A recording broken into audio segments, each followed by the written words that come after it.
Hey guys, Tim Miller from the Bulwark. I got to tell you, it was so bad for Donald Trump.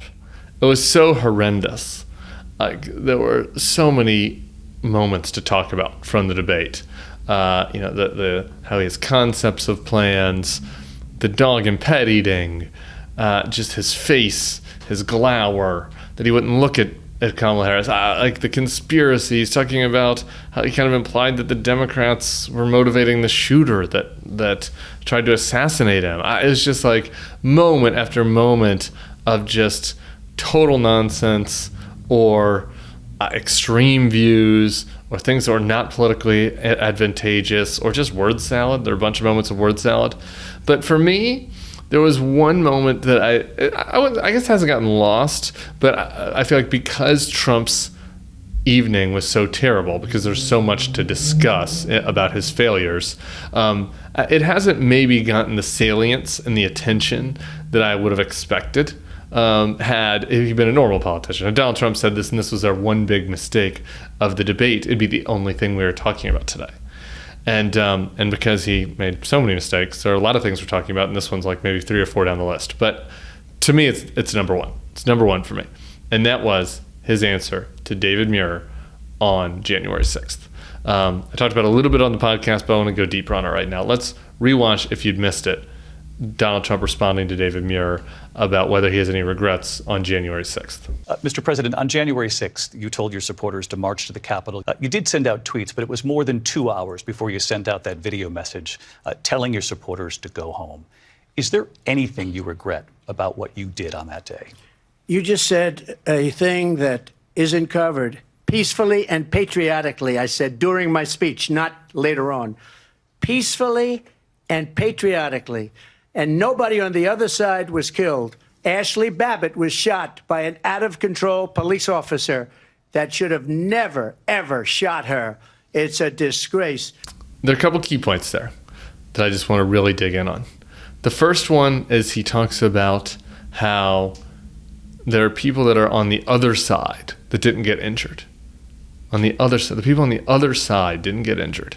And it's one of the things he's doing this just kind of rapid fire word salad. He's talking, he's blabbing, it's nonsense, it's lies. It's like hard to keep track of everything that he's saying. He just talked about Ashley Babbitt, who had been killed, and that was kind of jarring. And then he's like, and then people on the other side weren't injured. And in real time, I didn't even catch this. I have to admit. I caught it upon rewatching because of the other horrible thing that he says a sentence later. And then on rewatch, I was like, wait, who is the other side? Who's the other side? Who's he talking about? And it's obvious. I assume you figured it out by now. He's talking about the Capitol Police. That in Donald Trump's warped mind, that January 6th was some kind of battle between two teams. The MAGA team that wanted to overturn the election, the insurrectionists, the people that stormed the Capitol, the people that shit on the Capitol, the people that waved their racist flags and waved their Trump flags right next to him. And it was them, the MAGA team, his team, against the other team, which was the Capitol Police, the people who wanted to defend and uphold the Constitution. I guess Mike Pence is on the other team. Others, Nancy Pelosi, of course, would be on the other side. And I just think about how warped that is and how demented that is. That is where his head is at when he thinks about that horrible day and that attack on the Capitol. Donald Trump's view of it is that the people on the other side, the cops, back to blue, right? The people on the other side did not, none of them got injured. He sees them on the other team, they didn't suffer. It was his people that suffered. The ones that have gone to jail or in Ashley Babbitt's case died. Now, many problems with this. Number one, there's people on his side that provoked it. Nobody would have been injured. Nobody would have been jailed. Nobody would have been anything had Donald Trump and his minions not, attempted a violent siege on the Capitol. So that's one pretty big problem with this worldview. The other is that people did get injured. Many people got injured. Over 100 cops were injured. Officer Ryan Sicknick died later that week. Michael Fanone suffered injuries. Many of these other Capitol Police you've met, people lost digits. It was just horrible. And you've seen the videos. Let's just watch 1 second of the video. Stop the steal! It's our country, we want it back! Fuck these Democrats!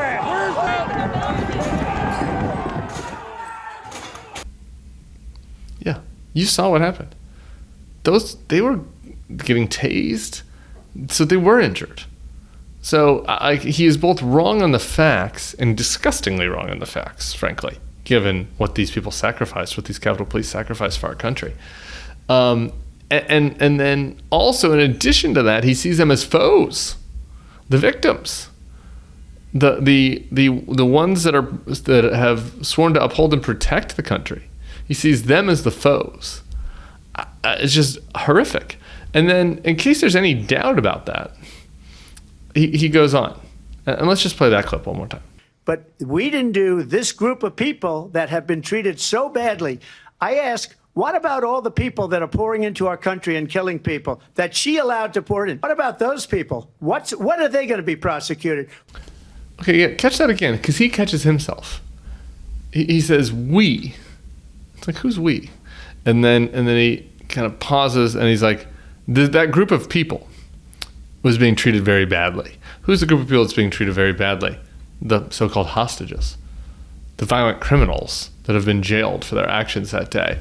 Donald Trump, again, saw them as we, like he's with them. Like, that was my posse, the people that are being treated very badly in his mind, the people that have been jailed for their violent assault on individual Americans as well as the Constitution.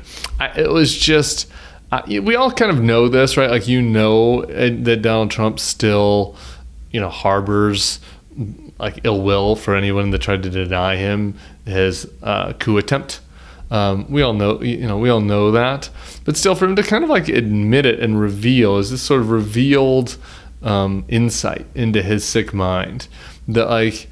It isn't kind of like this general sense of, oh, those people are nice to me, and so I should be nice to them.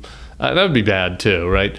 Or the sense that, oh, like this was a big accident, and the Capitol Police were trying to do the right thing, and my people were trying to do the right thing, and it was just this unfortunate coincidence, and I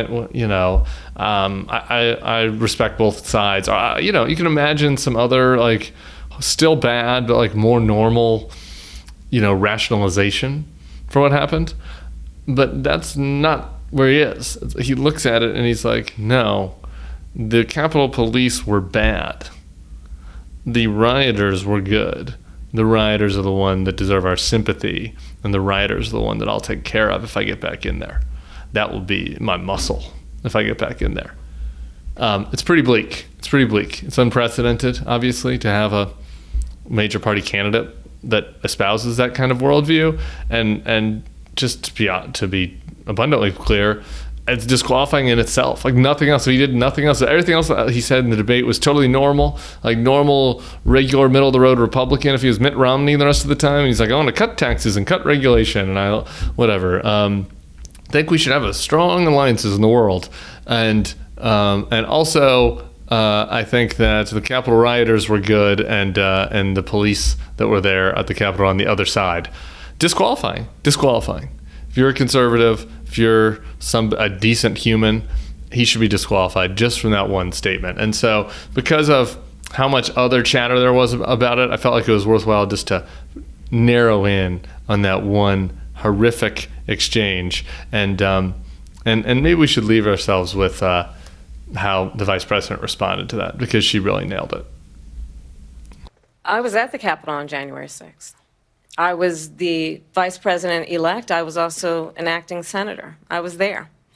And on that day, the president of the United States incited a violent mob to attack our nation's capital, to desecrate our nation's capital. On that day, 140 law enforcement officers were injured. And some died. And understand, the former president has been indicted and impeached for exactly that reason. But this is not an isolated situation. Let's remember Charlottesville, where there was a mob of people carrying tiki torches, spewing anti-Semitic hate. And what did the president then at the time say? There were fine people on each side. Let's remember that when it came to the Proud Boys, a militia The president said, the former president said, stand back and stand by. So for everyone watching who remembers what January 6th was, I say we don't have to go back. Let's not go back. We're not going back. It's time to turn the page. And if that was a bridge too far for you, well, there is a place in our campaign for you to stand for country, to stand for our democracy, to stand for rule of law, and to end the chaos, and to end the approach that is about attacking the foundations of our democracy because you don't like the outcome. And be clear on that point. Donald Trump, the candidate, has said in this election there will be a bloodbath if this and the outcome of this election is not to his liking. Let's turn the page on this. Let's not go back. Let's chart a course for the future and not go backwards to the past. Man, what more can you want? What more could you ask for from Vice President Harris? A moving response, an accurate response, and I think a smart one to kind of welcome any decent person to her side, to her campaign, even if they have disagreements on policy. We will continue to sift through all of the fallout from the debate. More news is going to be coming shortly, so make sure to subscribe to the feed, tell your friends, whatever, give us a little thumbs up, and we'll be seeing you all soon. Peace.